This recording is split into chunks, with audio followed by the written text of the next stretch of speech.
Good morning, good afternoon, good evening, wherever you're watching in the world. Sean Driver, the Red Horde, and it's a hors d'oeuvre, largely because Monday, Sheffield United, Wrexham, ended up being told by the FA they were being investigated for acting in a provocative or improper way.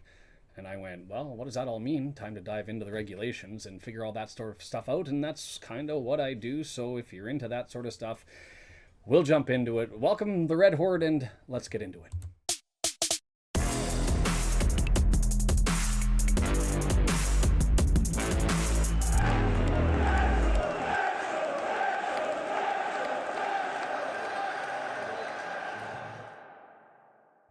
Just before I dive into it, a couple of things to remind yourself of. I do three things predominantly. I do these hors d'oeuvres, stuff that happens off the pitch, how it affects a club on the pitch. I do a Who Are You series. I'm going to try and get Reading out tonight, and it's going to be a long night by the looks of things. But we'll see how we go. If not, it'll have to be tomorrow, and that's just the way it is. And the third thing is that we do, what did I get to? I've all confused myself. Watch-alongs, hors d'oeuvres, and the Who Are You series. So watch-alongs, Saturday we'll try to be there early to do that. So if you like that sort of stuff and you end up going through this and you enjoy it, there's the reminder. You can always hit the subscribe button. Go ahead and do that. I'll bring this up one more time at the end just to see if you like it. But let's get into it and jump right in. This is the regulation and discipline update that was sent out by Twitter on Monday for fans. I'm assuming based on the rules that the clubs would have found out on Friday, as there's a recommended 3 business day timeline. This is all as a consequence of things that happened in the 94th minute after Wrexham scored.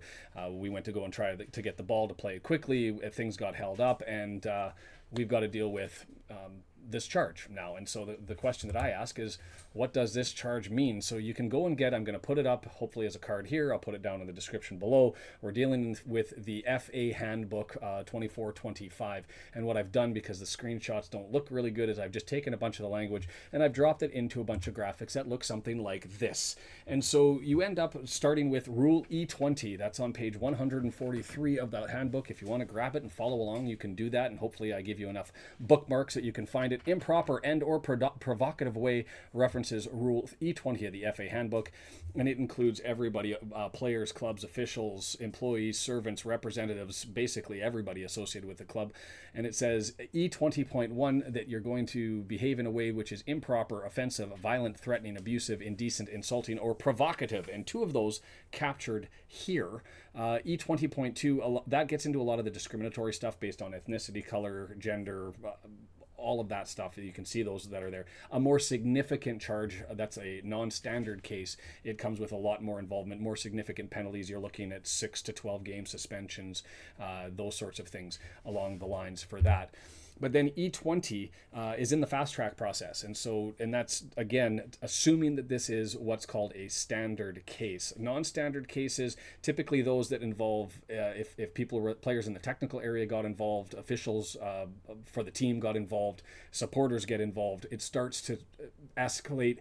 In some instances, there are cases where the frequency of incidents that one club has over another, the character of the actual incident itself, a little bit more involved, fisticuffs, pushing, shoving, that sort of stuff, can end up making it the investigation process faster. But for this, where it's basically, as we'll find out, a mass confrontation, where it's limited just to a group of people who surround a referee, who end up collecting together and getting involved.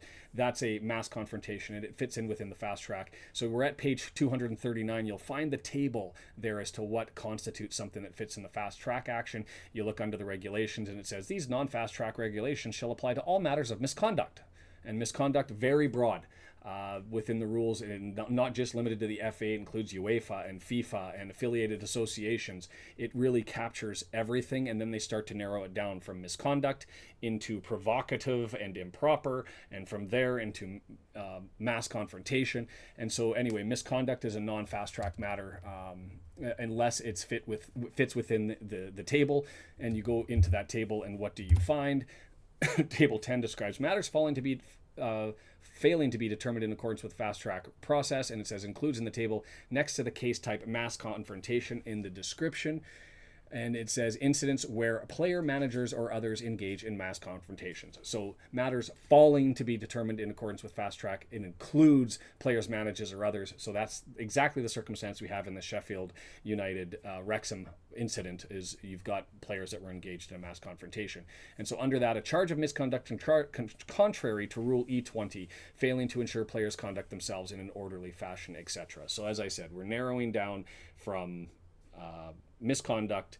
This version of misconduct is improper or provocative, and I would like to see some definitions for that, but I guess they narrow it down by fitting it into mass confrontation as part of that misconduct, and it fits within the fast track process.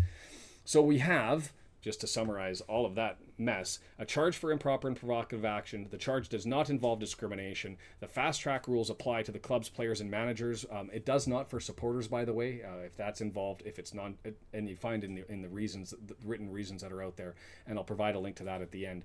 You'll see more serious incidents because of frequency, because of technical people getting involved, all that sort of stuff. That doesn't fit within fast track. It becomes a non-standard case. And so I've sort of particularized that. We also know that as to seriousness, the charge does not relate to matters before, during, or after a game that is outside the jurisdiction of match officials. That really gets into either criminal stuff, but then also, or civil stuff, and then also the Regulatory Commission will consider that a non-standard case, separate process. And I'm just going to keep this simple. We're talking standard case. I've narrowed it all down. Hopefully I don't have to get into one of those videos because that means it's a big issue. So we're before the Regulatory Commission.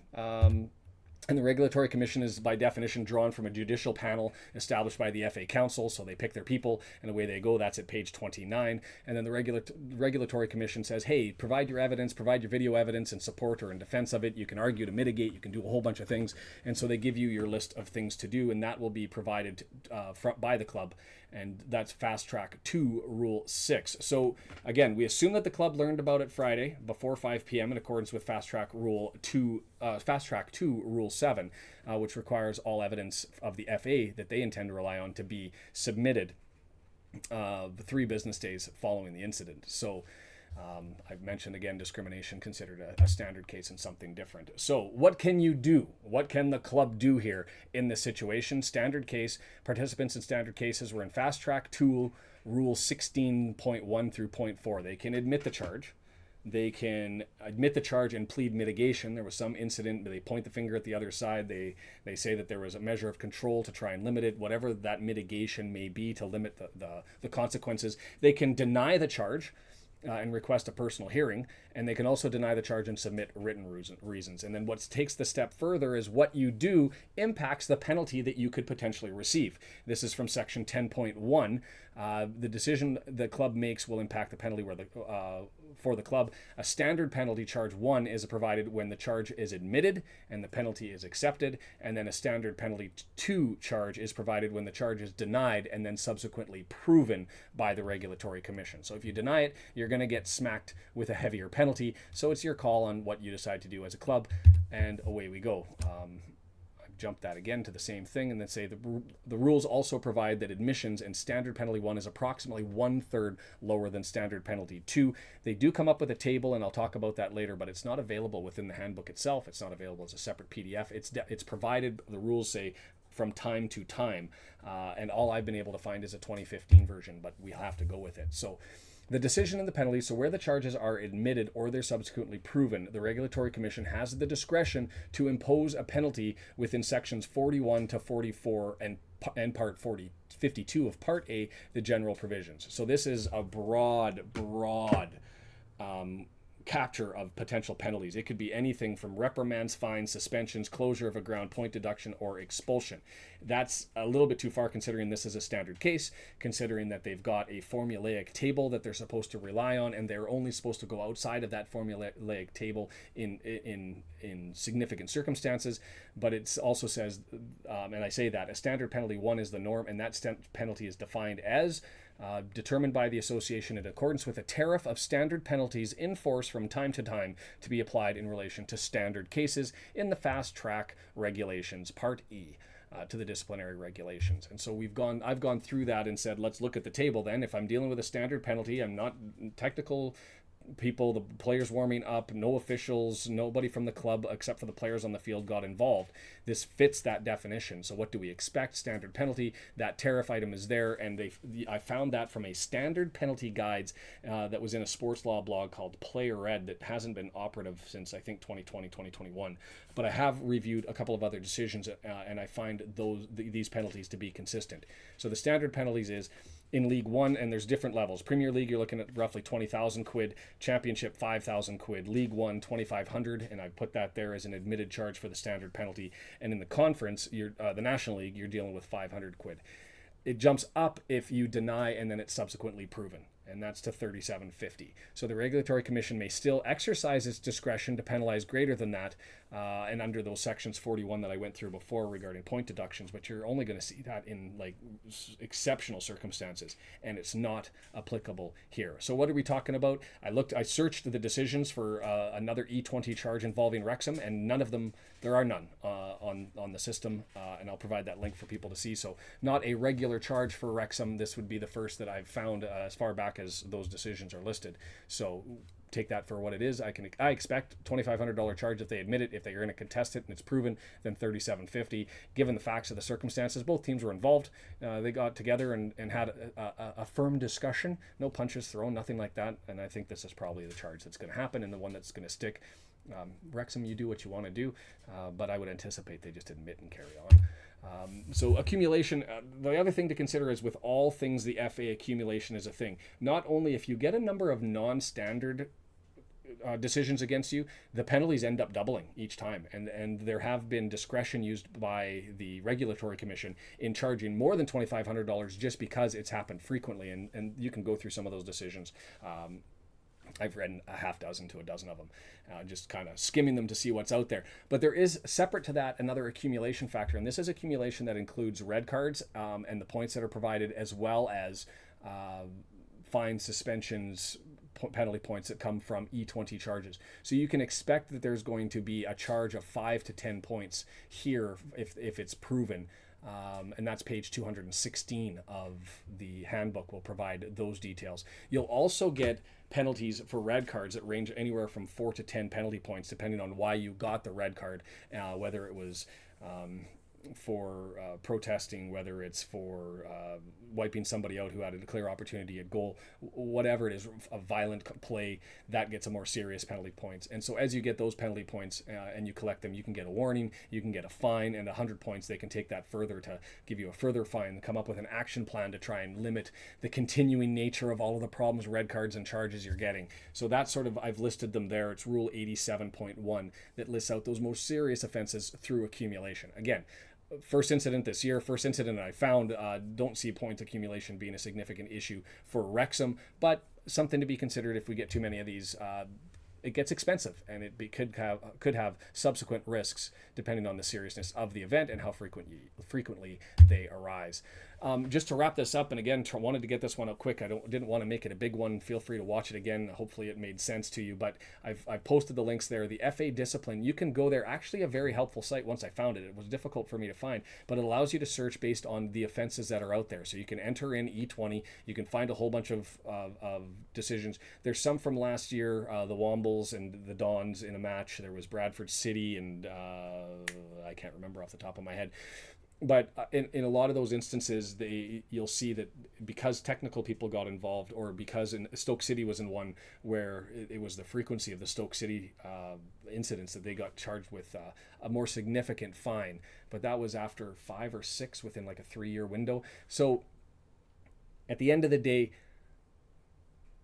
these incidents happen and they get more frequent, you've got a problem. They get more serious, you've got a problem. But as for this one, it's just going to be a slap on the wrist.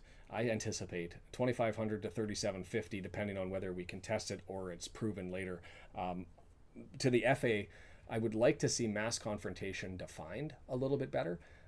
Is it 4 people involved? Is it 8 people involved? Is it just esoteric and determined? Some description would be welcome. I'd also like to see a better connection between provocative and improper with mass confrontation, at least some definition or some lead on that it's going to get there without having to just randomly find E20 listed in a table to make that connection. But hey, I don't draft these things. It's for somebody else to deal with, and not me. Anyway, Sean Driver, the Red Horde. If you did enjoy that, one more reminder. ta-ting, hit that subscribe button down below. I'm going to try and get the Reading video out and see if we can make that one up right now. And I will see you Saturday early in the morning for us, 4:30 on the West Coast, 7:30 on the East Coast, 12:30 in the UK, as I'm going to watch the Stockport Bristol Rovers match prior to the Wrexham Reading match. So join that one. Thanks for sticking with me, and have yourself a good one. Take care. Bye-bye.